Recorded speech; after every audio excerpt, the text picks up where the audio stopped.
There is no other place in our country, in the lower 48 states, where people live so closely with grizzlies.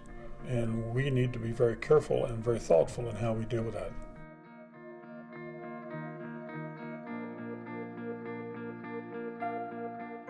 The Greater Yellowstone Coalition was created in large part because of concerns about the habitat of the grizzly bear and its future.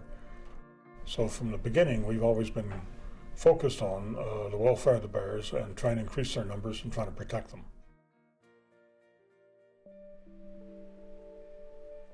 My name's Lance Craighead. I'm the son of Frank Craighead, who pioneered grizzly bear research in Yellowstone. My dad, Frank, started the Craighead Institute back in 1964. I'm now the director.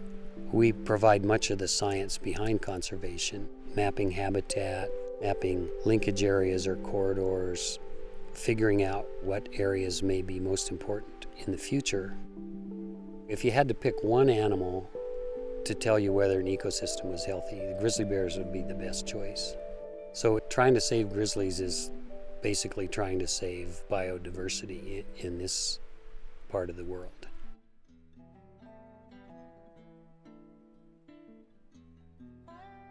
We still think the grizzly is endangered, in large part because there's more land development by people around the borders of Greater Yellowstone.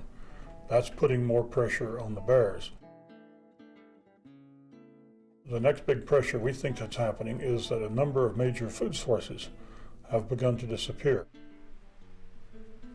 The main problem right now is the mountain pine beetles that are killing off whitebark pine, which is a major food for grizzlies.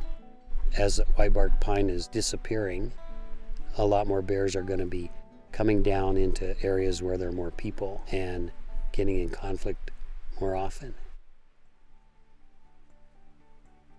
The Greater Yellowstone ecosystem is the last best place for grizzlies in the lower 48. Grizzly bears make the place wild. If they're not there, it's like something's missing. I'd like them to be around, for my daughter and my grandchildren to experience. And I don't want them to have to go to Siberia to see one. The goal of the Greater Yellowstone Coalition in dealing with grizzlies is to help increase the population of bears and to increase the ability of people in our region to coexist with these animals. This is one of the few places in the world where we have the opportunity to coexist with these bears.